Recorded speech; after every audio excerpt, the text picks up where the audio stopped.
Bonsoir tout le monde, j'espère que vous allez bien et bienvenue à notre Facebook Live hebdomadaire. Ici Marilyn Coulombe, je suis avec vous pour au moins la prochaine heure et ce soir nous allons parler d'un sujet un peu particulier, on va parler du coma. Oui, parce que vous êtes plusieurs à m'avoir posé des questions là, tout au long des derniers mois au sujet des gens qui sont dans le coma. Est-ce qu'ils peuvent nous entendre? Est-ce qu'ils peuvent savoir si on est là? Alors, ce soir-là, je vais répondre à ces questions-là. Je vais répondre à quelques-unes de vos questions. Et comme d'habitude, je vous laisse tranquillement arriver et je vous salue aussi. Hein? J'ai Sylvie, j'ai Chantal, Diane Lefort, Isabelle Godin, j'ai Julie Desiel, Manon Gravel, Armel qui est avec nous ce soir encore une fois. Je vois des gens passer qui sont là mardi après mardi. Je vous dis un gros merci parce que plusieurs d'entre vous me dites que vous aimez ça les mardis soirs. Plusieurs d'entre vous me dites que vous avez hâte de comprendre les sujets, de savoir de quoi je vais parler, tout ça. Et sachez que pour moi aussi, j'ai très hâte de vous retrouver comme ça à tous les mardis. J'ai eu des beaux commentaires par rapport à notre sujet ce soir. J'ai aussi des gens qui m'ont partagé certains petits moments vécus avec des gens qui étaient dans le coma. Moi-même, ce soir, je vais vous raconter une expérience personnelle que j'ai vécue avec... on va pas dire tout à fait un coma, mais vous allez voir, il y a des états différents de coma. Et on a avec nous, encore une fois ce soir, Michel qui va être là pour vos questions. Bonsoir, Michel. Bonsoir tout le monde. Et comme à tous les mardis, maintenant, ce qu'on vous demande de faire, quand vous avez une question qui s'adresse à moi par rapport au sujet de ce soir, vous écrivez le mot « question » juste avant de poser votre question. Sinon, quand vous mettez des commentaires, allez-y, mettez vos commentaires, ça nous fait plaisir. Mais pour Michel, ça lui permet de trouver les questions un peu plus rapidement parce que Dieu sait que de mardi en mardi, on en a plusieurs questions. Alors, est-ce que vous avez eu une belle Saint-Valentin?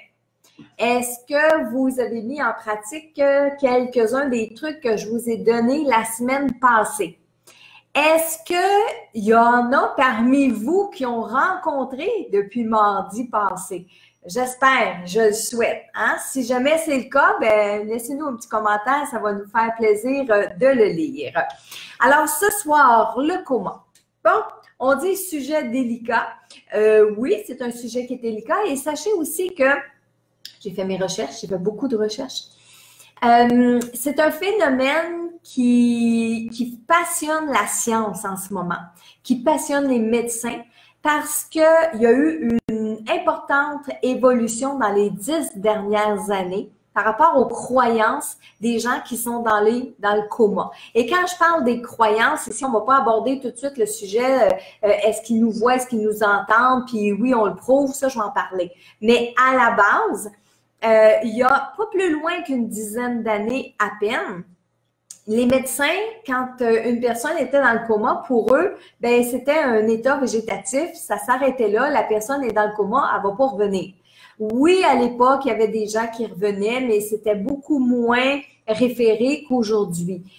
Aujourd'hui, il y a beaucoup plus de références, il y a beaucoup plus de cas, c'est beaucoup plus, on en parle plus aussi.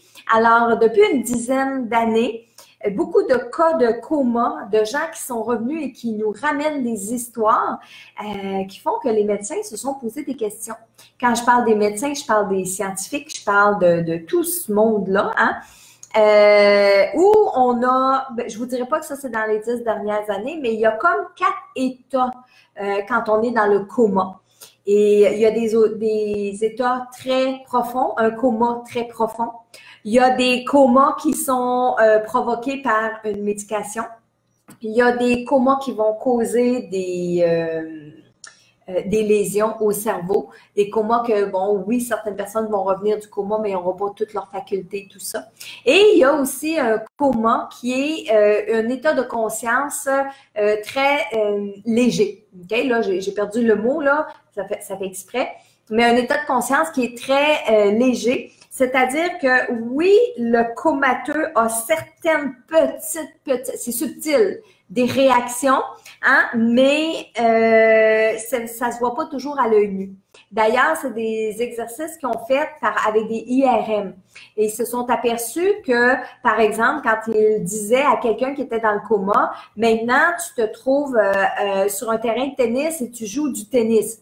Et là, le cerveau se mettait en action. Donc, c'est comme ça que certains scientifiques, certains médecins ont découvert que une fois qu'on est dans le coma, oui, on peut entendre les gens qui sont autour de nous, mais encore là, ça dépend du degré du coma.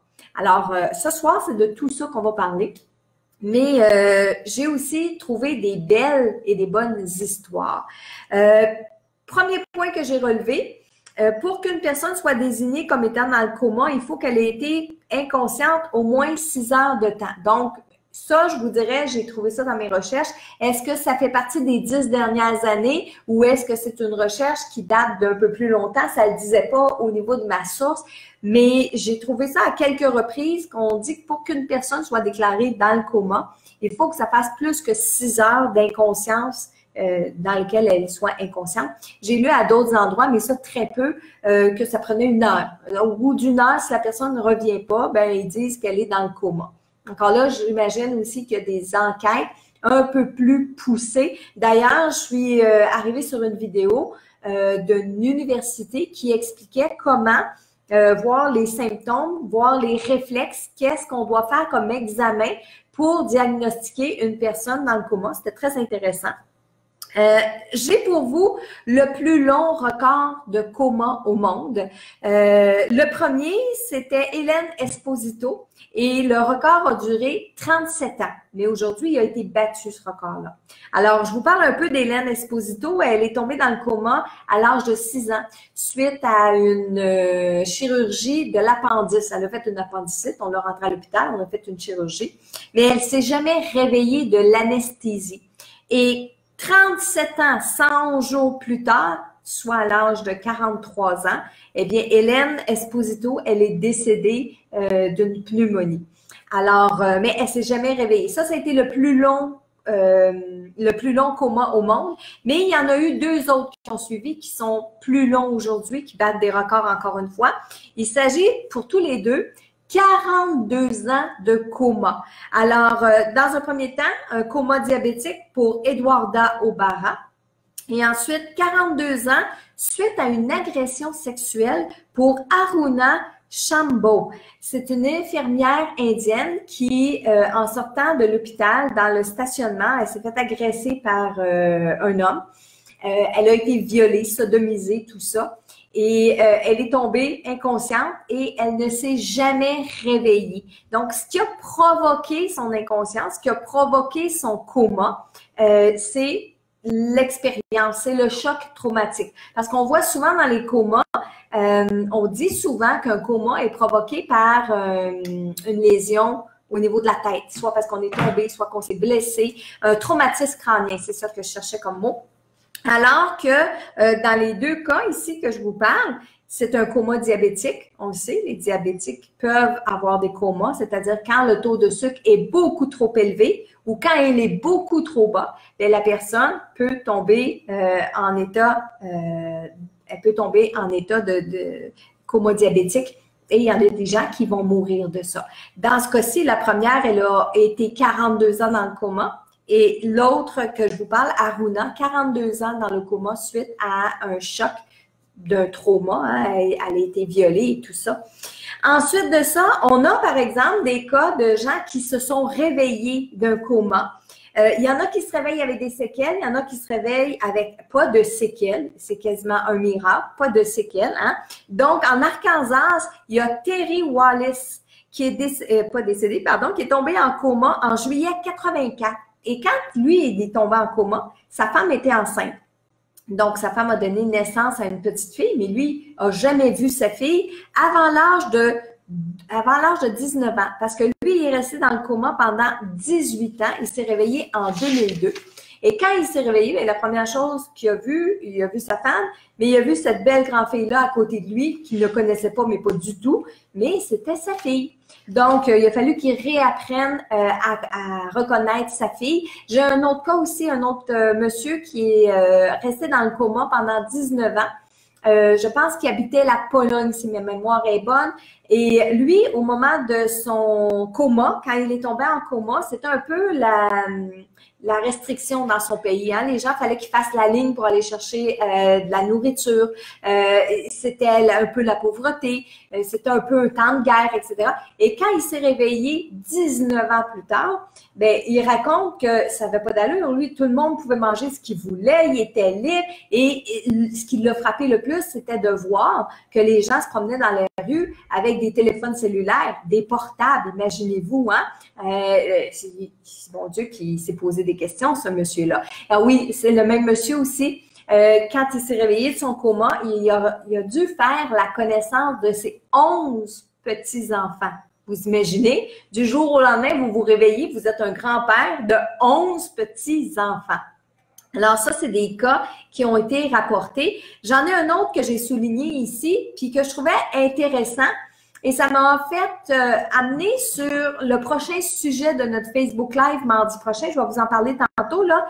Mais en 2005, il y a un dénommé Chris Birch qui avait 20 ans et qui, lui, pesait 120 kilos. C'est un amateur de bière, un vrai gars. Qui était sur le point de se marier en plus, puis il jouait au rugby. Et c'est d'ailleurs en jouant au rugby, à un moment donné, qu'il est tombé, il s'est cogné la tête et est tombé dans le coma. Lui est resté plusieurs jours, mais quand il s'est réveillé, il était complètement changé. C'est-à-dire qu'au moment de son réveil, là, on parle de quelques jours de coma, là. À son réveil, il a annoncé à sa femme qu'il se séparait, parce qu'il a découvert qu'il était homosexuel, qu'il aimait un jeune garçon de 19 ans et qui laissait tout tomber pour lui. De plus, il a perdu 50 kilos, il a changé sa façon de vivre et il a même suivi une formation pour devenir un coiffeur. Et aujourd'hui, il est très heureux, il est coiffeur, il est en amour avec son chum. Écoutez, là, complètement différent d'un homme que, quand on lit la description, avait l'air d'un homme un peu bourru, un peu macho, la bière, les amis. Puis il était proche aussi d'un mouvement de skinhead, de ce que j'ai lu. Et du tout au tout, en revenant de son coma, il était complètement changé. Et ça, il y a certaines histoires qui nous le rapportent. Il y a beaucoup de gens qui reviennent après un moment de coma complètement changé. Il y en a qui sont différents. Par exemple, en 2010, une jeune Croate, Sandra, 13 ans, est tombée en coma, elle avait 13 ans. 24 heures de coma. Avant de tomber dans le coma, elle était en train de suivre des cours d'allemand. C'est une Croate, OK? Elle parle le croate. Et elle s'est mise à prendre des cours d'allemand, mais elle avait beaucoup de misère. 24 heures de coma. Quand elle s'est réveillée, elle ne parlait que l'allemand. Elle n'était même plus capable de parler sa langue maternelle. Elle ne parlait que l'allemand. Elle comprenait sa langue maternelle. Quand on lui parlait dans sa langue maternelle, elle comprenait, mais quand elle répondait, ce n'était que de l'allemand. Donc, ça lui a pris, c'est fou, hein, mais ça lui a pris plus de temps à réapprendre à parler sa langue naturelle, hein, sa langue première, que de parler l'allemand. Aujourd'hui, elle parle couramment les deux langues. Une autre histoire, puis ça va m'amener, j'ai deux histoires à vous raconter qui vont m'amener proche de mon histoire personnelle, OK? J'ai lu avec attention l'histoire de Martin Pistorius, qui est un Sud-Africain qui a aujourd'hui 43 ans, mais lui, il a souffert d'un enfermement complet pendant 12 ans. Et là, c'est là qu'on s'en vient dans les stades de coma, les niveaux de coma. Oui, il y a des personnes qui sont dans un coma très profond qu'on dit végétatif. C'est-à-dire qu'on a beau passer des IRM, on a beau leur parler. Au niveau du sens physique, du corps physique, il n'y a aucune activité qui se produit. OK? Mais à l'époque, Martin Pistorius, les 3 premières années, il est tombé en coma. Lui, c'était un jeune adolescent, je pense qu'il avait 12 ans. Son coma a duré 12 ans. Lui, il était jeune, je pense qu'il avait 12-13 ans. Il a commencé à être malade, il a eu la méningite et là, il est tombé dans le coma. Les 3 premières années a été dans un coma profond. Au bout de la 3e année d'inconscience, il s'est réveillé, mais il s'est réveillé dans son corps physique. Il ne pouvait pas bouger rien, rien de son corps, rien de sa tête, rien de ses bras, ni rien de ses jambes, rien de ses pieds. Absolument aucune partie de son corps était capable de bouger. Donc, à partir de la 3e année de son inconscience, il s'est réveillé dans son corps et il s'est aperçu qu'il était emprisonné. Ça a duré 9 ans. Donc, en tout, son coma à Martin a duré pendant 12 ans. Et imaginez, pendant 12 ans, sur 12 ans, il a été 9 ans à être prisonnier de son corps, à entendre tout ce qui se disait autour de lui. Il a même à un moment donné entendu sa mère lui dire « Oh, si toi tu pouvais mourir », parce que, puis là il explique, il a écrit un livre justement, il explique dans son livre qu'il a eu de la compassion pour sa mère parce qu'il comprenait ce qu'elle vivait. Mais il entendait ce qui se disait, il percevait tout ce qui se passait autour de lui. Ensuite de ça, il a été abusé sexuellement par des gens qui ont veillé sur lui et tout ça. Alors, il a tout subi ça sans être capable de dire un mot. Et au bout de 12 ans dans son coma, il y a une kinésithérapeute qui est venue travailler au centre où il était hébergé. Puis à un moment donné, elle, la kinésithérapeute, qui était probablement sensible, était peut-être médium, avait des facultés, elle s'est dit, non, il me semble qu'il y a une énergie différente. Et non, il y a quelque chose. Et cette femme-là, elle a parlé avec Martin. Elle lui parlait comme si elle savait qu'il l'entendait. Et à un moment donné, elle s'est mise à dire aux parents de Martin, écoutez, là, vous devriez le faire voir, faire d'autres examens plus approfondis. Moi, je suis certaine qu'il entend. Et c'est comme ça qu'ils ont réussi à faire des IRM et découvrir qu'effectivement, son cerveau répondait. Donc, ils ont commencé à travailler avec Martin et tranquillement, il a commencé à pouvoir bouger. Maintenant, il bouge le haut de son corps. Il n'est pas capable de parler, il n'est pas capable de s'exprimer, mais il a développé des logiciels informatiques pour être capable de s'exprimer puis de parler avec les gens qui sont autour de lui. Mais imaginez, il a été pris dans son corps pendant 12 ans. Alors lui, c'est grâce à cette jeune femme-là qui a été sauvée. Puis, avant de vous raconter la mienne, j'en ai une autre. Il y en a une autre qui est, bougez pas une seconde, Angèle Liebi. Angèle Liebi qui habite Strasbourg, elle a été hospitalisée parce qu'elle a fait une migraine. OK? Alors, le matin, elle s'est levée, elle a commencé à faire une migraine, les cachets qu'elle prenait, ça ne lui suffisait pas. Elle s'est retrouvée à l'hôpital. Et quand elle est arrivée à l'hôpital, bon, son état s'est détérioré jusqu'à temps qu'elle tombe dans le coma. Et là, elle est tombée dans le coma. Les médecins, au bout de quelques jours, ont dit à son mari, écoutez, là, il n'y a plus rien à faire, il va falloir penser à la débrancher puis à la laisser aller. Mais elle, pendant tout ce temps-là, elle était consciente. Elle était emprisonnée dans son corps, pas capable de bouger, pas capable de s'exprimer. Elle était prisonnière de son corps et son coma a duré 12 jours. Mais au bout de seulement quelques jours, les médecins ont dit à son mari, il va falloir penser à la débrancher. Alors, son mari commençait à se faire à l'idée. Elle entendait tout ce qui se disait, tout ce qui se passait. Et sa fille, elle ne voulait pas. Elle disait non, maman elle est encore là, je le sens, je le sais, faut pas la débrancher, maman revient. Et au moment où elle parlait à sa mère, elle était enceinte. Fait qu'elle a dit à sa mère, maman, écoute, je porte un enfant, c'est pas vrai que mon enfant ne te connaîtra pas et c'est pas vrai que tu verras pas mon enfant. Alors, quand est venu le temps pour le médecin de débrancher cette femme-là, elle voulait tellement fort qu'il y a une larme qui a coulé sur sa joue et c'est ça qui l'a sauvée. Parce que la larme qui a coulé sur sa joue, ben le médecin, en faisant les examens, a dit « Oh non, ça c'est pas normal » et tout ça. Et finalement, elle est revenue du coma. Et pourquoi je vous parle de ça, puis surtout de cette dernière histoire-là d'Angèle Liebi, ça me ramène à mon histoire personnelle. Il y a environ 5 ou 6 ans de ça, je me lève un matin, puis je file plus ou moins. Je travaille à la maison, mes bureaux sont à la maison. Je me lève, bon, ça file plus ou moins, mais bon, Marilyn, je suis dure à mon corps, on va passer au travers. Et ma fille travaille avec moi. Fait quand vers le milieu de l'après-midi, j'envoie un texto à Michel, puis je lui dis, bon, je file pas très bien. Fait que quand tu vas arriver, peut-être que je vais être couchée. Lui, il me dit, ben tiens, je vais en profiter, je vais aller voir ma fille. Bon. Vers la fin de l'après-midi, je dis à ma fille, à moi, oh, appelle Michel, ça va pas, je me sens vraiment pas bien. Mais là, mes yeux étaient comme, j'étais pas capable de lire une ligne droite. J'avais mes yeux qui étaient pas alignés ensemble. J'étais plus capable de tenir mon crayon pour écrire. Là, il se passait quelque chose. Et là, ça me faisait un peu peur parce que on a tout entendu parler des ACV et tout ça. Alors, ma fille appelle mon mari. Mon mari était sur le chemin, il retourne de bord, s'en vient à la maison. Quand il est arrivé à la maison, il dit, bon, ben, il dit, viens, je vais t'aider à aller te coucher, on est en bas au sous-sol. Je viens pour monter les marches, boum, tombe dans les marches. Je tombe inconsciente, je tombe sans connaissance. Mais dans la réalité, je n'étais pas sans connaissance parce que j'étais encore là. J'étais encore consciente de ce qui se passait.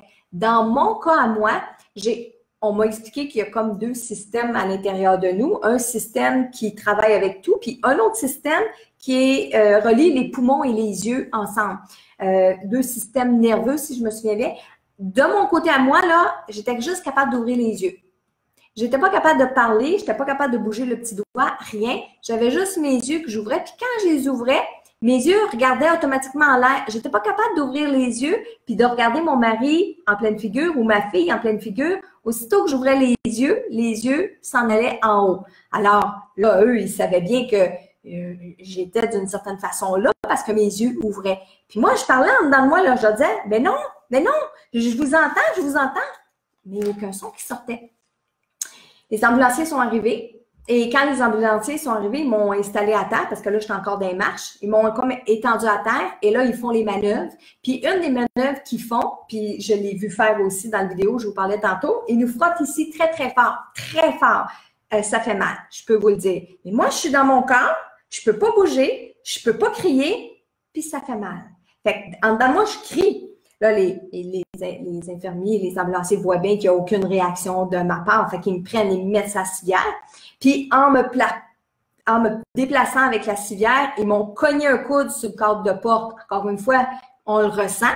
Donc, ça fait mal. Vous avez, tu sais, le petit nerf ici, là, que quand on l'attrape, ça fait mal. Donc, ça fait mal. Alors, dans moi, je crie, là. Puis là, je commence à paniquer parce qu'on s'en va à l'hôpital. J'entends mon mari, j'entends ma fille. C'est pas le fun. J'en parle dans le... Et là, plus on roule, plus je me parle. Puis plus je me dis, OK, calme-toi.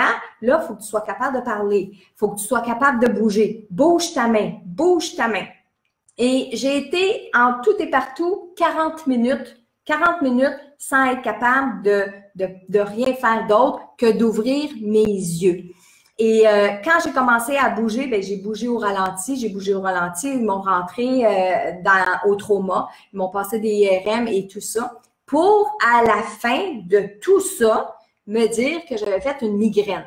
Imaginez-vous une migraine. Puis là, moi, je disais à la neurologue, mais j'ai pas mal à la tête. Mais je fais pas de migraine, j'ai pas mal à la tête. Je sais c'est quoi faire des migraines, j'ai déjà fait des migraines. Alors, je disais au médecin, au neurologue, Dr Vargas, je disais, mais non, je fais pas de migraine, j'ai pas mal à la tête. Et là, de m'expliquer que c'est pas le même genre de migraine, etc. Mais cette courte période de temps-là, quand je lis des histoires comme Angèle Lévy, qui a été pris 12 jours comme ça, quand je pense à Martin Pistorius, Pistorius, c'est ça, qui a été 12 ans, 9 ans inconscient dans son corps, mon Dieu. Hein? Martin et Angèle ont écrit des livres, je vous les ai mis en référence si vous voulez les lire. Moi, c'est sûr que j'ai fait mes recherches hier, je vais aller me chercher ces livres-là puis je vais les lire. Mais je peux vous dire que c'est quelque chose qui est atroce, je pourrais dire ça comme ça. Puis imaginez, moi, j'ai eu juste 40 minutes. Mais là, le cerveau, il part, hein? Parce que là, tu dis, mais ils m'ont fait mal quand ils m'ont frotté ici. Ils m'ont fait mal quand ils m'ont cogné le coude. Et Martin, il raconte dans une conférence, justement, qu'ils ont fait des tests sur lui sans le mettre en anesthésie. Il y avait mal, ça faisait mal. Angèle aussi, la même chose. Il y a des tests qu'ils ont fait sur elle. Il y a une autre, quelque chose qui est assez particulier parce que je vous parle qu'on frotte ici, mais avant, tenez-vous bien, là, ce qu'on faisait, c'est qu'on prenait les mamelons puis on twistait les mamelons. C'était comme ça qu'on faisait l'examen pour s'assurer que la personne était vraiment dans le coma. Imaginez-vous une petite seconde, là. Heureusement, ils ne me l'ont pas fait à moi. Hein. Ensuite, il y a aussi, on parle du coma. Ça, c'est des histoires que je vous rapporte, puis je vous dis, là, allez prendre les liens que je vous ai donnés. C'est des histoires qui sont quand même assez intéressantes. Et en 2006, il y a l'équipe du Coma Science Group de Liège et de l'Université de Cambridge qui disent que 40% des personnes diagnostiquées en état végétatif sont en état de conscience minimale. C'est le mot que je cherchais tantôt, minimal. 40% des personnes qu'on dit qui sont dans le coma en 2006, OK, la recherche, là, quand je vous disais 10 ans et tout ça, 40% des personnes diagnostiquées dans un état végétatif sont en état de conscience minimale. Ça veut dire qu'ils ressentent des choses. Ils ressentent et ils perçoivent des choses. Dans le cas de Martin, puis c'est là aussi où je me rends compte quand je vous raconte mon histoire, lui, il a travaillé son cerveau. Il a compris que son cerveau pouvait l'aider. Puis aujourd'hui, on le voit avec les neurosciences, hein, la neuroplasticité, les synapses. On en parle de plus en plus et on va en parler de plus en plus parce que le cerveau, c'est un vrai ordinateur qui peut nous aider à passer par-dessus nos blocages, nos maladies, un paquet de choses. Ça remplacera pas la médecine traditionnelle. Hein? Et ce soir, quand je vous parle des cas de coma, faut pas non plus tout généraliser et penser que tous ceux qui sont dans le coma en ce moment peuvent être sauvés, puis peut-être qu'ils sont dans le 40% qu'on dit non végétatif minimal. Aujourd'hui, en 2019, on sait que les examens sont un peu plus poussés. Quand on dit que quelqu'un est dans un coma végétatif, c'est parce qu'on a fait des IRM puis parce qu'on a fait plusieurs examens, ce qu'on faisait pas avant à l'époque. OK, j'ai parlé d'Angèle. J'ai aussi, bon, quand on parle, est-ce que les gens qui sont dans le coma, ils peuvent nous entendre? La réponse est oui. Elle est oui, oui, oui, oui, oui. C'est quelque chose que moi, je sais inné. C'est quelque chose, je sais, pour avoir communiqué avec des défunts. Attention, j'ai pas, à ma mémoire, j'ai pas souvenir d'avoir communiqué avec quelqu'un qui était dans le coma. OK? Comprenez-moi bien, là. J'ai jamais fait une communication avec quelqu'un qui est dans le coma. Mais par contre, j'ai parlé avec plusieurs défunts qui ont été dans le coma avant de mourir et qui ramènent après, quand je communique avec eux autres qui sont décédés, et qui vont dire, par exemple, à leurs proches, tu sais, là, j'étais inconscient, toi, tu pensais, je t'entendais pas, mais oui, je t'entendais. Tu m'as parlé de telle chose. T'as posé tel geste, t'as mis une débarbouillette sur mon front, t'as frotté mes pieds. Pas des choses générales, là, des choses qui étaient assez particulières puis assez précises. Alors, la personne qui était venue en consultation puis qui se faisait dire des choses qu'elle seule savait avec la personne qui était dans le coma, bien, ça nous prouve, entre guillemets, que les gens qui sont dans le coma nous entendent. Puis encore une fois, j'ai une autre histoire de Christelle Cahanin. Elle est formelle. Elle a été pendant quelques jours dans le coma et elle entendait la voix des proches, elle entendait tout ce qui se passait, les médecins, les intervenants, les infirmiers et tout ça. Puis elle a dit que c'est ça qui l'a rassurée, elle, d'entendre la voix de ses parents, des gens qui sont proches d'elle. Donc, une deuxième chose que je vais dire, ou peut-être une des plus importantes que je vais dire, quand quelqu'un est en coma, puis là, je m'adresse aux gens de la famille, mais je m'adresse aux infirmiers, aux infirmières, et je m'adresse à tout le monde qui travaille dans un milieu où vous avez affaire à des gens qui sont inconscients, OK? Puis Dieu, j'espère que vous le faites.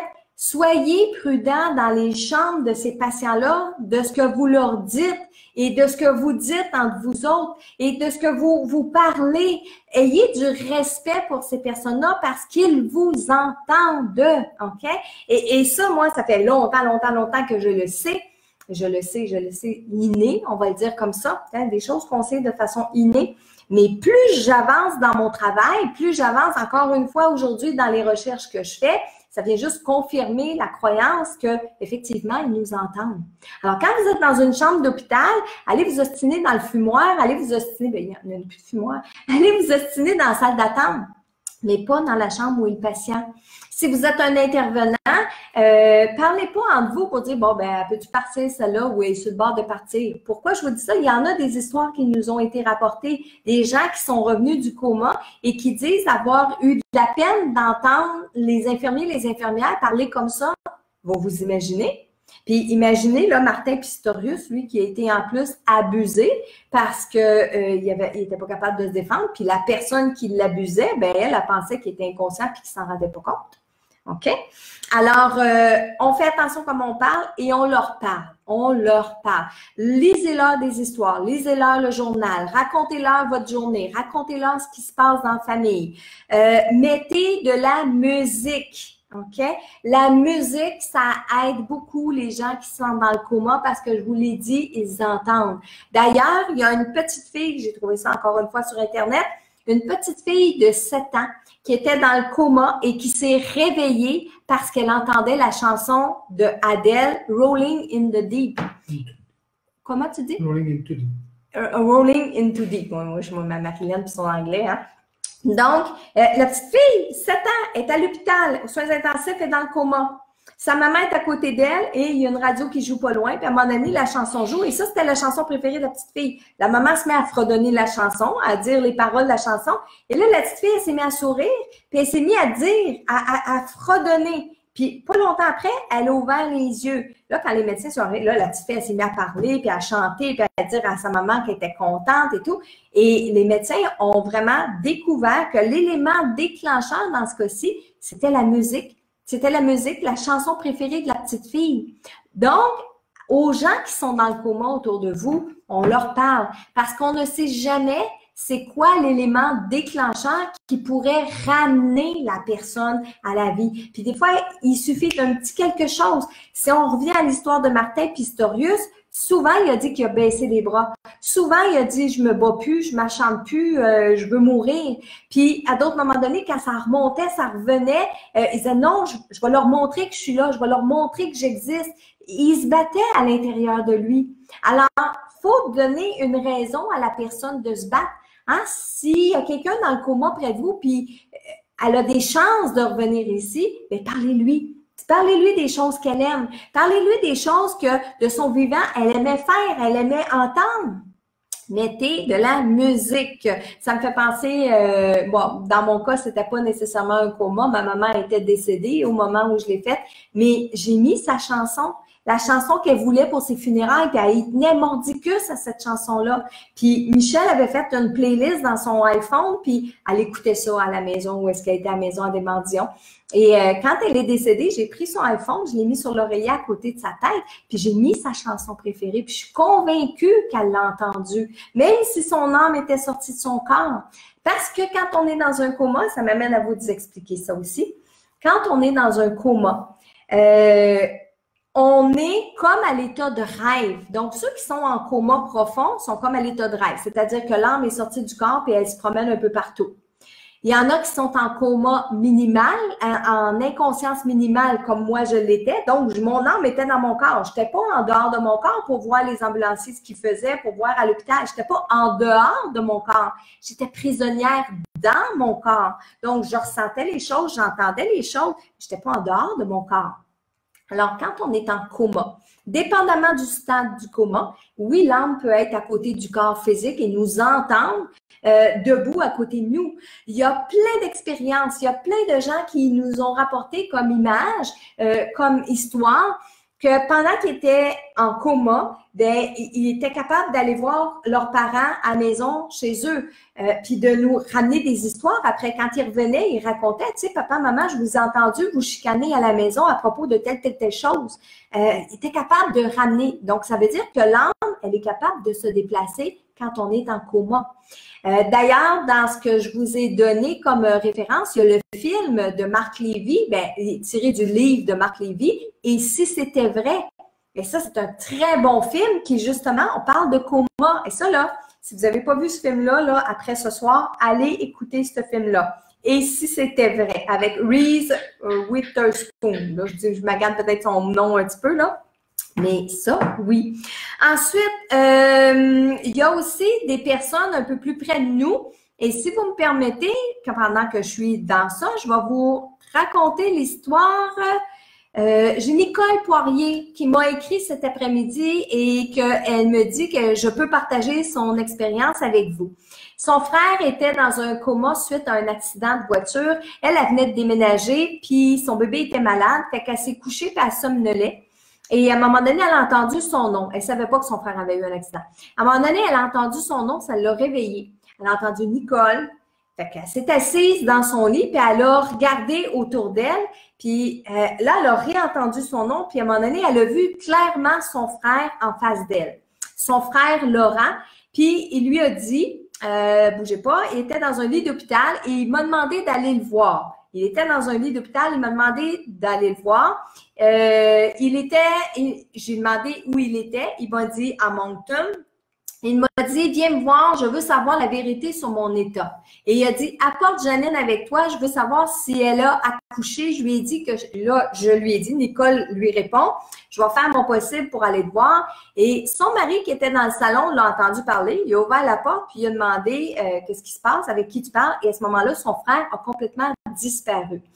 Le lendemain, elle et sa sœur Janine sont parties à Moncton et quand elle est arrivée dans la chambre d'hôpital, Nicole, tout était pareil comme ce qu'elle a vu avec son frère. Mais son frère, elle l'a vraiment vu lui parler. Elle a vu tout le décor. Puis quand elle est arrivée dans la chambre d'hôpital, son frère était entre la vie et la mort. Elle est presque tombée sans connaissance de voir à quel point cet événement-là, ce phénomène-là était réel. Merci Nicole de nous avoir parlé de cette histoire-là. D'ailleurs, j'ai probablement d'autres personnes parce que j'ai quelques-unes des personnes qui m'ont écrit sur mes publications aujourd'hui qui avaient vécu certains phénomènes liés au coma. Alors, attention à ce qu'on leur dit, on peut leur parler, on peut leur toucher. Je lis mes notes. Hein? Ah oui, semblable à une longue anesthésie. Il y a des personnes qui, sous anesthésie, pendant qu'ils se font opérer, qui peuvent rapporter les mêmes phénomènes. Pendant qu'on est sous anesthésie, qu'on est en train de se faire opérer, il y en a qui sortent et qui sont conscients de ce qui se passe pendant l'opération puis qui ramènent des histoires comme ça. Dans les comas provoqués aussi, parce que les comas provoqués sont un coma qui est médical et non pas un coma qui est lié à une lésion au niveau du cerveau. OK? Ensuite, bon, je vous ai parlé de l'équipe du Coma Science Group. Ça, c'est vraiment une équipe. Je suis allée voir leur site Internet. Ils travaillent encore sur des expériences au niveau des comateux. Il y a aussi le docteur Charbonnier, hein, pour pas le nommer, le docteur Charbonnier qui travaille sur des cas d'anesthésie, des cas de coma, où il va parler avec l'âme. Lui, il a même engagé dans sa pratique des médiums qui parlent avec la personne pendant qu'elle est dans le coma. Et après ça, on vérifie les dires. Puis lui, dans son cas, de docteur Charbonnier, quand il fait l'expérience avec un médium, c'est pas de savoir dis bonjour à papa, dis bonjour à maman. Non, c'est d'expliquer comment la personne se sent dans son corps physique. Est-ce qu'elle a chaud? Est-ce qu'elle a froid? Est-ce qu'elle est bien? Est-ce qu'elle a mal? Est-ce qu'elle a mal en quelque part? Parce que quand on est dans le coma, on peut pas dire au médecin où est-ce qu'on a mal. Parce que le médecin, lui, il faut qu'il fasse toute la batterie de tests. Mais la personne qui est dans le coma est dans son corps et elle le ressent, est capable de dire qu'elle a mal au ventre, est capable de dire que telle chose fonctionne pas. Encore là, dans ces expériences-là, il y a des gens qui pensaient que l'accident s'était produit d'une telle manière, puis finalement, le comateux était capable de dire à travers le médium que l'accident s'était pas produit comme ça, mais d'une autre façon. Alors, c'est grâce à la communication avec l'âme de cette personne-là qu'on est capable de ramener les pendules à l'heure, de mettre les pendules à l'heure. Il y a des gens qui sortent du coma avec des témoignages précis, ce qui nous fait comprendre que effectivement, quand on est dans un état de coma, on est capable de voir, d'entendre, ressentir. Et l'important, c'est de trouver le moteur qui va pousser la personne à faire fonctionner son cerveau pour créer des nouvelles neurones. Alors, le sujet du coma, il est vaste. Il est vaste. J'aurais pu vous sortir encore plusieurs histoires. J'en ai lu depuis hier soir. J'ai visionné. Je vous parlais du film Et si c'était vrai. J'ai commencé à visionner un film que j'ai pas terminé hier soir parce qu'il était temps. Le film Dead Zone de Stephen King. Puis en passant, c'est pas un film d'horreur, hein, parce qu'on parle Stephen King, film d'horreur. Non, c'est un monsieur qui a un accident d'auto et qui tombe dans le coma pendant 5 ans. Et quand il revient, il se découvre des pouvoirs psychiques. Il est capable de voir des choses qui se produisent dans le futur, puis il dit ça au monde autour de lui qui sont encore en train de le soigner. Alors, il y en a encore des tonnes comme ça. Mais là, je vais aller vers vos questions, si vous avez des questions, parce qu'on échange comme ça ce soir. Hein? Michel me fait signe, oui, il y en a beaucoup. Alors, Michel, par quelle question on commence, s'il te plaît? Oui, OK. Il y a Carole Guertin. Décédé dans le coma, est-ce que l'on sait qu'on est décédé? Carole, c'est une bonne question. Il y en a que oui, il y en a que non. OK? Et pourquoi je dis qu'il y en a que non? Ben, c'est parce que c'est un peu comme des décès subis. OK? Il y a des personnes qui vont décéder subitement puis qui ne se rendent pas compte qu'ils sont décédés, tout comme il y a des personnes qui vont décéder dans leur sommeil puis ils ne se rendent pas compte qu'ils sont décédés parce qu'ils pensent qu'ils dorment encore. Alors, dans le coma, il y a des personnes qui pensent qu'ils sont décédés puis qu'elles ne le sont pas encore parce qu'elles sont dans un coma, le corps physique est encore ici. Puis il y a d'autres personnes qui, même quand le corps physique est décédé, ils ne réalisent pas qu'ils sont décédés. Alors oui, ça peut être des cas où les personnes ne réalisent pas qu'elles sont décédées. Ça se peut. Juste mentionner pendant que je vois passer, Dead Zone, c'est pas une série, c'est un film. Moi, celui que j'ai vu, c'est un film. OK. OK, c'est pas une série. Ça se peut. C'est Christine Prince qui demandait si c'est une série. Ah, OK, Christine Prince. Moi, celui que j'ai trouvé, puis c'est un vieux film, là. C'est pas un film récent, c'est un vieux film. Mais toi, c'est comment il s'appelait, Dead Zone? Dead Zone. OK. Je sais qu'il y avait un titre en français, mais moi, je l'ai trouvé en anglais. Il y a Christian qui dit que c'était une bonne série, ça date de plusieurs années. Probablement que c'est un remake qui a été fait pour un film. Ben, peut-être. Fait que trouvez-le en série, trouvez-le en film. Ben, c'est avec Christian Walker.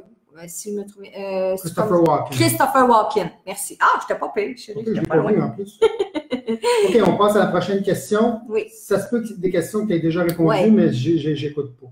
Donc, dans un coma prolongé de plusieurs années, est-ce que la personne peut entendre tout ce temps-là ou que nous lui disons ou si après un certain nombre d'années, elle n'entend plus? Ça dépend. Mais ça dépend. C'est comme l'histoire de Martin Pistorius tantôt. Lui, pendant 9 ans, sur 12 ans que son coma a duré, pendant 9 ans, il entendait tout. Probablement qu'il y a des périodes qui dormaient aussi. Parce que ce qu'on vit à l'intérieur, c'est comme si on était réveillé. Alors, probablement que Martin, il y a des périodes où il devait dormir. Je vous l'ai dit, j'ai pas lu son livre encore, peut-être qu'il le mentionne dans son livre. Donc, les moments où il va dormir, ben, si vous êtes dans la chambre avec lui puis vous lui parlez, il va pas vous entendre. Mais c'est pas un nombre d'années, c'est un état de l'inconscience qui fait qu'on nous entend, qu'on entend ce que vous dites ou qu'on n'entend pas ce que vous dites, et non pas un nombre d'années. Ouais. OK, je vais en prendre une nouvelle que je viens de voir juste à la fin. Là. Sylvie Hood, est-ce qu'on peut comparer le coma au rêve? Oui, Sylvie, on peut comparer le coma au rêve, tout à fait, avec des différences, hein, qui fait que si je parle au point de vue psychique, quand on va se coucher le soir et qu'on rêve, c'est que notre corps physique, il s'est endormi, la conscience, le mental s'est endormi, l'âme va sortir du corps puis va aller voyager dans les autres dimensions. C'est ce qu'on appelle le rêve. Mais au niveau du coma, c'est sensiblement la même chose. Donc, dépendamment des étapes du coma, tantôt on a dit, hein, il y avait des états de conscience minimales. Donc, ça veut dire que les gens sont dans leur corps puis ils comprennent, ils entendent, ils sont là, ils sont vraiment là. Mais ils ne peuvent pas bouger rien, ils ne peuvent pas donner de signes. L'âme n'est pas sortie du corps, elle est dans le corps. Mais plus on s'en va dans le coma un peu plus profond, jusqu'au végétatif, quand on est dans un coma végétatif, l'âme est carrément en dehors du corps physique. Elle est plus dans le corps physique, elle ne rentre plus dans le corps physique, elle va peut-être même plus vers son corps physique. Là, on parle d'un cas de coma végétatif. Donc, il n'y a plus les IRM, tout ça, il n'y a plus rien qui fonctionne. Donc, à ce moment-là, l'âme est complètement sortie du corps physique. Puis même qu'il y a des âmes qui trouvent ça difficile parce que elles sont rattachées à leur corps physique. C'est comme si vous essayiez de partir plus loin, puis vous pouvez pas parce que vous êtes rattaché encore à quelque chose qui est physique, qui est pas mort ici. Hein? C'est pas mort, c'est encore vivant, le corps physique. Donc, tant que le corps physique est vivant, l'âme est rattachée à ce corps physique-là. OK? Oui. Prochaine question, Nathalie Desjardins. Est-ce que c'est comme une mort cérébrale, le coma? Pour beaucoup, oui. Là, je ne vais pas parler scientifiquement parce que je ne m'y connais pas, là, Nathalie, là, mais de ce que j'ai lu, quand on parle d'un état d'inconscience végétatif, c'est pratiquement comme une mort cérébrale parce qu'on entend, comme dans les histoires qu'on a lues, il y a des médecins qui ont dit au mari, ben là, il va falloir penser à débrancher votre femme. Donc, quand on débranche quelqu'un, c'est qu'on constate que cérébralement, la personne, elle est morte cérébralement. Donc, dans ce cas-ci, il y avait encore de l'activité au niveau de son cerveau. Comment se fait-il qu'ils ont été capables de demander de... Ça s'est passé en... Bougez pas une seconde. Ça s'est passé en 2009. Donc, c'est pas il y a 30 ans de ça, là. En 2009, ça s'est passé. On dit qu'il va falloir débrancher votre femme, il n'y a plus d'activité, mais est-ce qu'il y avait passé un IRM? OK? Donc, est-ce que ça peut être la même chose? Si c'est un coma végétatif, j'aurais tendance à vous dire oui, mais je ne suis pas médecin, loin de là. OK? OK. Prochaine question. Mumu qui demande, que fait l'âme tout le temps que la personne est dans le coma et surtout durant plusieurs années? OK. Premièrement, Muguette, qu'est-ce que l'âme fait? Bien, elle fait la même chose que nous, on fait quand on fait nos rêves. C'est-à-dire, on vit des expériences. L'âme de cette personne-là peut aller vivre des expériences. L'âme de cette personne-là fait un peu comme les défunts font. C'est-à-dire que, par exemple, Muguette, si votre sœur était dans le coma, bien, elle pourrait aller vous voir à la maison pendant que vous soupez avec toute votre famille parce que votre sœur, ça fait 6 mois qu'elle est dans le coma, elle est à l'hôpital. Là, ce soir, vous avez décidé de ne pas aller la voir. Vous êtes en maison avec vos enfants puis vous prenez un souper de famille. Votre sœur peut très bien, son âme, peut très bien être dans la maison avec vous puis qu'elle vous regarde en train de souper avec vos enfants.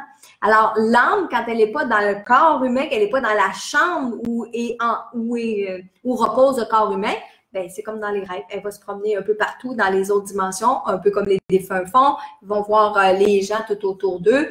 Est-ce qu'ils font quelque chose de particulier? Je ne pourrais pas vous dire, Muguette, mes recherches n'ont pas été poussées jusque-là. OK? Donc, on peut dire que pour l'âme, le temps compte pas. Le temps n'existe oui. pas. Et exactement. D'ailleurs, je pense que c'est Martin Pistorius qui dit que lui, il a appris à travailler le temps à cause des ombres qu'il voyait. Il avait juste un petit peu les yeux, puis à travers ses yeux, il voyait les ombrages. Et c'était comme ça qu'il était capable de dire, il est 1h l'après-midi, il est midi. Bon, lui, il a fait un paquet d'exercices, hein, tu sais, bon, OK. Il était capable de voir que l'infirmière rentrait, c'était le chiffre du matin. Il entendait parler aussi, hein. Donc, OK, c'est le chiffre du matin. Là, il se passait tant de temps. Il a été capable de développer ça, lui. Mais il n'y a pas de temps pour l'âme. Parfait. La prochaine question de Marie-Josée Tremblay se rapporte à l'histoire que tu as contée, la personne qui a complètement amené une autre personnalité à son retour. Oui. Donc, peut-il savoir fait prendre son corps par un autre âme? C'est une possibilité, Marie-Josée. Puis ça, c'est justement, merci d'ouvrir la page, je vais le dire maintenant. Mardi prochain, le 26 février, notre prochain Facebook Live, ça va être des cas de walk-in. On appelle ça des walk-in ou le mot en français, transmigration. J'ai un peu commencé à fouiller sur le sujet. Il y a des choses avec lesquelles je suis pas très d'accord, mais je vais pousser un peu plus mes enquêtes. Je vais tenter des expériences aussi avec des personnes qui sont décédées dans la prochaine semaine. Mais on va parler des walk-in la semaine prochaine. Effectivement, est-ce que pendant que quelqu'un est dans le coma, une autre âme peut prendre la place? Oui, ça se peut. Oui, c'est possible. Oui, ça existe. Il y a des cas qui ont été répertoriés comme ça. C'est possible que, justement, l'histoire de Chris Birch, puis là, allez chercher sur Internet Chris Birch, je vous ai mis le lien. Ça se peut que ce soit une autre âme qui est revenue dans son corps. Je suis pas allée plus loin dans cette histoire-là. Je sais pas si, j'imagine, il a fait des entrevues. Qu'est-ce qu'il ramène de ça? Qu'est-ce qu'il a vu, lui, dans l'entre-deux? Est-ce qu'il a vu quelque chose? Est-ce qu'il a vécu quelque chose? Alors, ça, on en parle mardi prochain, Marie-Josée. Soyez au rendez-vous, hein, parce qu'on va parler des cas de walk-in comme ça. Michel, est-ce qu'on avait autre chose? Oui, attends une minute, mon téléphone va rouvrir. Est-ce qu'un coma artificiel, c'est le même état? C'est Chantal Demers qui demande ça. Est-ce que le coma... Donc, le coma provoqué. Le coma provoqué, et encore là, j'imagine qu'il y a plusieurs degrés de conscience dans le coma provoqué. Ça dépend du médicament qu'on donne.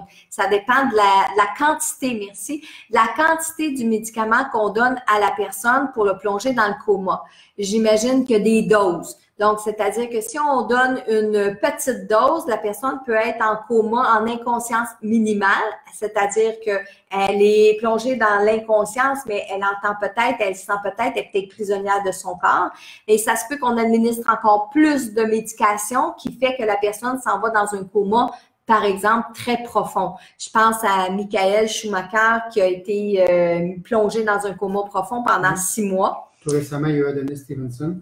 Bah, ça, je ne savais pas. Mais effectivement, plonger dans un coma profond pour empêcher la personne de souffrir. Souvent, c'est pour empêcher la personne de souffrir parce qu'elle ne serait pas capable elle pourrait succomber plus facilement à ses blessures, puis elle ne sera pas capable de supporter les blessures, supporter le mal, la douleur. OK? Donc, encore là, comme j'explique, il y a des différents états dans le coma provoqué, mais ça peut tout se rapporter à ce qu'on a dit jusqu'à maintenant. Est-ce que tu avais autre chose, toi, Michel? Oui. Moi, je ne le vois pas du tout sur mon côté à moi. Lundi qui voulait savoir si tu avais mis les liens pour les 2 livres, je pense que oui. Oui, les liens pour les livres, les liens pour les histoires. J'ai un lien pour les 12 cas insolites en ce qui concerne le coma. Vous irez lire ça. Parce que là, je ne pouvais pas tout vous les dire ce soir, malgré que c'était hyper intéressant, là, mais vous irez les lire, les histoires. OK, il y a Christine qui demande, donc c'est pas vrai alors qu'ils peuvent se promener avec leur corps astral? Ben, en fait, le corps astral, c'est le corps éthérique, certainement, qui peuvent se promener avec ça. Nicole Poirier, ce soir, quand elle dit qu'elle a vu son frère apparaître devant elle, là, comment il s'est matérialisé, puis il s'est pas matérialisé en chair puis en os, mais il s'est matérialisé en apparition pour qu'elle soit capable de le voir comme ça, avec tout le décor, puis quand elle a été le retrouver à Moncton, arrivée dans la chambre, puis c'est exactement le même décor. Alors oui, c'est le corps astral, le corps qu'on appelle le corps éthérique, mais c'est l'âme, c'est tout simplement l'âme aussi. OK, il y a Éric Côté qui te demandait, un anévrisme, c'est-tu comme un coma? Est-ce que c'est comme un coma? Médicalement, scientifiquement parlant, je ne pourrais pas répondre. Je ne pourrais pas répondre parce que j'ai aucune notion. Mais au niveau psychique, l'expérience psychique, est-ce qu'elle est similaire? J'aurais tendance à dire oui. J'aurais tendance à dire oui. J'aurais tendance à dire lors d'un anévrisme, tout comme dans une crise de cœur, tout comme dans un choc vagal, une personne qui perd conscience, automatiquement, l'âme sort du corps. L'âme sort du corps automatiquement. Elle ne peut pas supporter la douleur. Elle ne peut pas être dans ce corps physique-là parce qu'il est brisé, parce qu'il est en train de se briser, parce que, par exemple, il y a des gens qui se font agresser, qui tombent sans connaissance. Bien, c'est parce qu'ils ne sont pas capables de supporter l'agression, puis ils tombent sans connaissance. Il y a des personnes, je vais faire une parenthèse ici, les personnes qui sont assassinées de plusieurs coups de couteau, où je me souviens d'une époque, une histoire un peu macabre, faut le dire, mais une jeune fille qui avait été tuée par son conjoint à coups de hache. J'étais rentrée en contact avec l'âme de cette jeune fille-là. Et pour vous dire que ces gens-là ne sentent pas les coups de couteau. Pourquoi? Parce que l'âme va sortir du corps bien avant que le corps finisse par mourir des coups de couteau. Pourquoi? Parce qu'on ne peut pas supporter ça. L'âme ne peut pas supporter ça. Donc, elle va sortir du corps physique. Et tant qu'il y a de l'acharnement sur le corps physique, la personne ne le sent pas. Quand je dis la personne ne le sent pas, c'est l'âme ne le sent pas. OK? Très important de faire la différence. Donc, il y a Lorraine Boisvert, je pense que tu as répondu un peu. Est-ce qu'une personne mise dans un coma artificiel peut entendre ce qu'on dit? Oui, effectivement. Tout à fait, oui. Puis c'est pour ça, je vais vous le répéter ce soir plusieurs fois, parlez à vos gens qui sont en coma, parlez-leur, dites-leur qu'il fait beau à l'extérieur, dites-leur qu'aujourd'hui, quelque chose de pas possible, le Canadien a gagné, dites-leur ça. Ah, il mène 2-0. Ah, il mène 2-0, well, good. OK, la prochaine question, Nancy Marcotte. Oui. Est-ce que si nous avions décidé de débrancher celui qui est dans le coma, peut-il nous en vouloir de l'avoir fait débrancher? Remarquez, je ne devrais jamais dire jamais, hein? Il ne faut jamais employer ce terme-là, jamais. De toutes les communications que j'ai eues de gens qui ont été débranchés suite à un coma, j'ai toujours eu des merci. J'ai toujours eu des gens qui sont venus dire merci à leurs proches d'avoir posé le geste, d'avoir enfin mis fin aux souffrances. Puis là, entendez-moi bien, les souffrances, ça peut être un peu comme Martin, tu es pris dans un corps puis tu ne peux pas parler, tu ne peux pas rien dire. Ben, est-ce que tu es mieux mort dans ce temps-là? Peut-être que oui, OK? Malgré que moi, jusqu'à la dernière minute de conscience, je dis tout le temps qu'on a quelque chose à apprendre puis qu'on a quelque chose à vivre de ce qu'on est en train de vivre, OK? Mais non, c'est pas arrivé. Ça m'est arrivé d'avoir des communications où, oui, il y a des défunts qui sont venus dire « Ah, pourquoi tu m'as pas ramené à la maison? Je voulais revenir à la maison. » Mais ça, c'est des gens qui n'ont pas fini de réaliser de l'autre côté, qui sont décédés. Alors, c'est pas des gens qui ont compris, parce que tous ceux qui ont compris, tous ceux qui ont été débranchés, tous ceux qui ont été, eux autres ont compris, sont arrivés de l'autre côté, puis ils ne viennent que dire merci d'avoir. Puis ils sont conscients de la difficulté que vous avez eue à prendre la décision. Ils sont conscients encore beaucoup plus de toute la culpabilité puis des remords que vous avez bien souvent après avoir pris ce choix-là, pris cette décision-là. Et si vous saviez comment ces défunts-là viennent au contraire vous entourer de leurs bras astrales, de leur énergie, puis qui viennent vous dire « Arrête de t'en faire, je suis bien maintenant, merci ».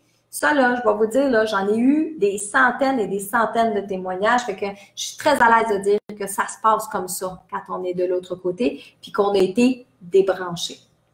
Prochaine question. On dit Wilma ou Wilma?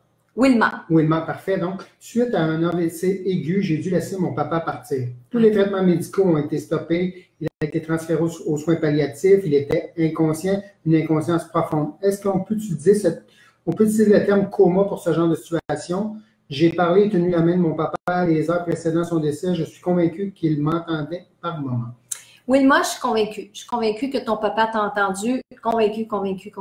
Est-ce qu'on peut dire que pendant toute cette période-là où ton papa a été inconscient, est-ce qu'on peut appeler ça le coma? Marilyn, ici, je dirais oui, parce que dès qu'une personne est inconsciente plus que 6 heures, elle est dans le coma. Mais ça, c'est ce que j'ai lu. Mais j'ai aucune référence scientifique, aucune référence médicale pour dire oui, c'est sûr que c'est un coma. Non, je peux pas dire ça. Mais aussitôt qu'une personne, elle est inconsciente pendant X nombre d'heures, ben on dit qu'elle est dans un coma. Et quand on parle aussi d'être inconscient par de la médication, par exemple, je prends des somnifères puis je suis pas réveillable. Est-ce que je suis en coma? Non, mais je suis dans un sommeil profond. Mais dans le cas de ton papa, je pense pas que c'était juste un sommeil profond provoqué par des somnifères ou des antidouleurs. Moi, Marilyn, je suis tellement moumoune. Hein, je suis dure à mon corps d'une certaine façon, mais je suis tellement moumoune. Moi, je prends un petit antidouleur puis je peux dormir pendant 12 heures de temps puis essayez pas de me réveiller, là. C'est incroyable. Moi, la médication, là, je prends des petites affaires de rien. Du sirop NyQuil. Je peux même pas prendre ça, du sirop NyQuil. Ça me fait pas le cœur se met à me faire ça. Des Contaxés, même chose. Moi, je suis moumoune pour les médicaments. Donc, si on me donnait 3-4 antidouleurs, je serais peut-être en coma profond de mon côté à moi. Mais Wilma, c'est une chose est sûre, par exemple, ton papa, c'est sûr qu'il t'a entendu puis tu as bien fait d'y tenir la main jusqu'au bout.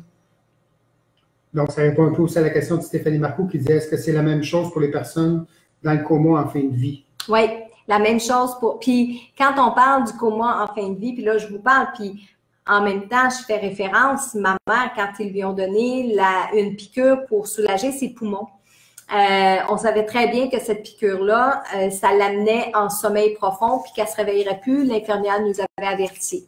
Est-ce que ça est une forme de coma? J'oserais dire que oui, parce que la personne n'est plus consciente, elle n'est plus là. Mais elle n'est plus là physiquement. Elle n'est pas dans son corps non plus, du moins de ce qu'on a cru voir, elle n'était pas dans son corps physique. Mais est-ce qu'on peut appeler ça une forme de coma? Je pense que oui, mais je le répète ce soir-là, j'ai aucune formation médicale ou d'infirmière, quoi que ce soit, pour dire que ça, c'est un coma, ça, c'est pas un coma, ça, c'est pas un coma. OK? Ça, je vous le dis tout de suite, là. Hein, je suis honnête avec vous pour ça ce soir. Le terme coma, quand est-ce qu'on dit que c'est un coma? J'en suis pas assez certain. Moi, de ce que j'ai lu, c'est qu'on me dit qu'après 6 heures d'inconscience, une personne est déclarée, diagnostiquée comateuse. Peu importe si c'est un anévrisme, si c'est un fin de vie ou toutes ces choses-là. Mais peut-être qu'il y a des infirmières qui peuvent répondre, là. Peut-être que j'ai des infirmières sur mon groupe. Ben, pas peut-être, je sais que j'ai des infirmières sur mon groupe. Peut-être qu'ils peuvent répondre à cette question-là. Parfait. Pour aller dans la même chose, il y a Diane Rioux qui te demande est-ce que c'est la même chose un coma que l'état végétatif? Oui, c'est la même chose. C'est exactement la même chose. Ça, je sais que c'est la même chose parce que quand on parle d'un coma, on parle d'un état végétatif. Fait que ça, c'est... Oui. Mais remarquez, je dis ça, oups, je viens d'avoir une flash. Des fois, il y a des personnes qui sont en état végétatif puis qui sont capables de manger puis qui sont capables de se bouger, mais ils sont juste plus là. On appelle ça un état végétatif. Ils ne sont pas nécessairement dans le coma. Je me reprends. Brigitte Lacasse qui disait quelqu'un qui a fait plusieurs ACV qui est une forme de coma, est-elle consciente lorsqu'on lui parle? Oui, tout à fait. Puis même quand ils sont en anesthésie pour une opération, là, ils peuvent être conscients qu'on leur parle. Ils peuvent être conscients. J'ai fait le tour de mon téléphone, je vais récupérer au vol maintenant. Oui, vas-y. Parce que moi je vois vraiment pas sur mon côté ce soir. Ça va trop vite. Il y a Lynn Bergeron qui dit « Quelqu'un qui a un accident et que les médecins le mettent en coma provoqué, peut-il nous entendre? » Oui, tout à fait. Pour une fois que j'ai besoin de t'élaborer, là, t'élabores pas. Mais oui, mais cette question-là est revenue plusieurs fois en plus. Hein? C'est parce que là, j'ai pris mon vol, fait que j'ai lu en même temps que je t'ai dit. Donc, José Brulotte, pour une personne dans un coma, est-ce que le temps s'arrête ou bien le temps réel, elle est en temps réel comme nous? Je vous dirais qu'à 95 le temps s'arrête. Quand on est à l'état de rêve, on n'a même pas conscience du temps. Même pour les personnes qui sont en inconscience minimale, ils ont une certaine notion du temps, mais ils la perdent parce que j'ai-tu dormi 1 heure, j'ai-tu dormi 2 heures, ça fait-tu 1 heure que j'attends, ça fait-tu 3 heures que j'attends. Le temps n'existe pas, on parle de la notion du temps. Le monsieur qui est revenu au bout de 19 ans puis qui s'est aperçu que tout le monde avait des portables sous l'oreille puis qu'il avait l'impression qu'il s'était passé 100 ans, qu'il s'était écoulé 100 ans. Puis imaginez aujourd'hui la technologie, comment ça va vite, hein? Ça n'a pas d'allure, comment ça va vite. La télévision, quand elle est sortie dans les années 50, je pense, c'est fin des années 50, mon Dieu, c'était le gros happening. Aujourd'hui, ils changent nos cellulaires peut-être 2 ou 3 fois par année. Il y a une nouvelle technologie, là, les montres, puis là, bientôt, les puces qu'ils vont nous mettre, puis imaginez, la technologie va beaucoup plus vite aujourd'hui. Alors, si quelqu'un était tombé en coma il y a 10 ans puis qu'il se réveille aujourd'hui, toutes les percées et les avancements technologiques. Michel, est-ce qu'on en a une petite dernière? Oui, Christiane Bergeron, au clair, référence à la personne que l'âme qui remplace l'autre quand il y a quelque chose. Vraiment, pourquoi l'âme fait ça? On en parle. Pardon, on va en parler mardi prochain. Je vous garde ça pour mardi prochain, Christine. Je ne voudrais pas trop aborder le sujet ce soir parce qu'il ne me restera plus rien à dire mardi prochain. Bon, ça m'étonnerait, mais quand même, on va aborder ça la semaine prochaine. Il y avait aussi, ça me fait penser, le film, je sais que c'est un film d'horreur, c'est une série de films d'horreur qui s'appelle Insidious, Insidieux en français. Moi, j'ai adoré ces films-là. Mais, je vous le dis tout de suite, c'est un vrai film d'horreur. Donc, c'est-à-dire avec des fantômes laids, des entités du bas astral. Mais mon Dieu, que ce film-là, il est réaliste. Il est réaliste sur plusieurs points. Et dans l'histoire, c'est un petit garçon d'à peu près 5 ans qui s'endort puis qui se réveille pas. Et qui, bon, après, les médecins ont passé tous les examens puis ils ont dit qu'il n'était pas en coma, qu'il était tout simplement endormi, mais qu'il se réveillait pas. Dans l'histoire, dans le film, c'est que l'âme, elle est restée prisonnière dans l'au-delà. Et il n'était pas capable, son âme n'était pas capable de revenir dans le corps physique. C'est un entre-deux entre le sujet de ce soir puis le sujet de la semaine prochaine. OK? J'ai écouté le film tout simplement. Hein? Je suis pas allée voir si ça existait des gens qui sont tout simplement endormis, mais pas dans le coma. Je vous dirais, je suis pas allée faire cette recherche-là. Mais ça pourrait être quelque chose qui est intéressant à faire comme recherche. Est-ce que ça existe des gens qui sont juste endormis et non pas dans le coma?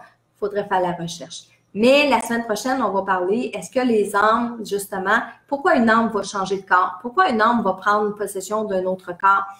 Pourquoi l'âme de la personne laisse faire ça? On va tout voir ça la semaine prochaine. Donc, c'est un rendez-vous. Mardi prochain, le 26 février à 20h, comme à tous les mardis soirs, 20h, heure du Québec. On va avoir un Facebook Live ensemble. Et ce soir, j'ai canalisé des messages pour vous. Mais là, écoutez-moi bien pour les messages encore une fois, OK? Écrivez-moi pas en privé pour me demander si votre papa va bien, si votre maman va bien. Écrivez-moi pas dans les commentaires à côté. Là, moi, je veux un message de mon frère. Je vous explique les messages, comment je les fais. Le 25 décembre dernier, j'ai fait un concours sur le groupe et j'ai demandé à ce que les gens m'envoient une photo d'un défunt et que j'allais faire un concours. J'en ai reçu des centaines le 25 décembre. C'est dans ces centaines-là que je pige encore aujourd'hui des photos pour transmettre des messages le mardi soir. J'en transmets environ 2 ou 3 comme ça. Et après ça, je vais souvent prendre une personne qui est à qui est à l'extérieur. C'est-à-dire, je vais ouvrir mes portes puis je vais dire, bon, ben, est-ce qu'il y a quelqu'un de décédé qui veut transmettre un message ce soir? Maintenant, c'est comme ça que je fonctionne pour les messages. Ce que je vous demande de faire, c'est de partager la vidéo au plus de gens possible pour qu'ils puissent retrouver ce message-là, à qui s'adresse le message. Puis vous, là, quand vous êtes en train de m'écouter, livrez le message. Si ça vous parle, laissez faire les noms qu'il y a dans les formules que j'emploie, puis prenez le message pour vous. Parce qu'on ne sait pas si en ce moment même, votre maman, votre papa, votre fils, votre fille, votre conjoint n'est pas à côté de vous, là, puis il entend ce qu'on dit. Pas avec des oreilles physiques, mais il entend ce qu'on dit. Il vous ressent qu'il dit, oh, j'espère que je vais avoir un message ce soir. Puis lui, là, il est juste à côté de vous, là, puis elle vous tape sur l'épaule, puis elle dit, écoute, c'est ça que j'aimerais te dire. Parce que souvent, les défunts peuvent passer à travers les messages des autres pour vous parler à vous. OK? Alors, on écoute le message. Si vous ressentez des choses, prenez le message pour vous. Puis après ça, partagez la vidéo. OK? Alors, je commence ce soir avec un message de Jeannette pour Chantal de Metz et Yves.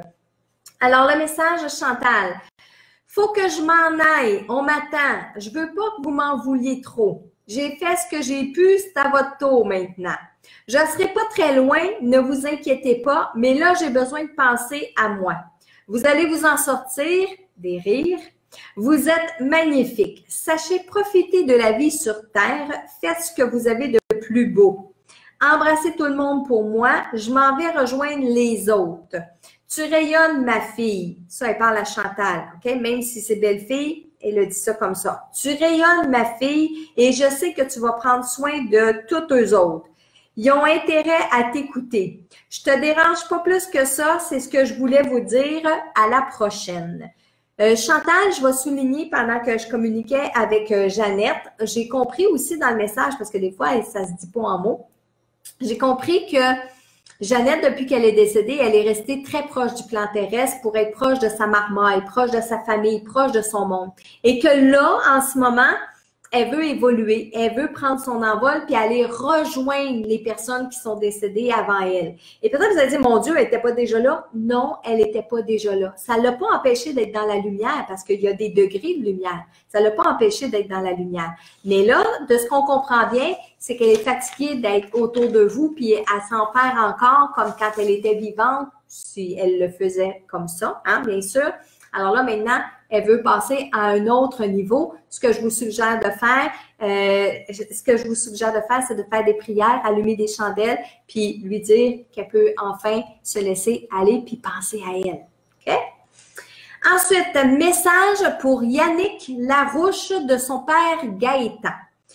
Quand tu étais tout petit, te souviens-tu, quand tu étais tout petit, tu étais en masse tannant et je m'ennuie de ça. Rire. Le temps a passé trop vite, Colin. J'aurais donc ça aimé passer plus de temps avec toi. J'aurais appris à mieux te connaître. J'ai tout vu ça depuis que je suis ici. Puis à part de ça, arrête de chanter mes louanges. J'étais pas parfait, je le sais. Rire.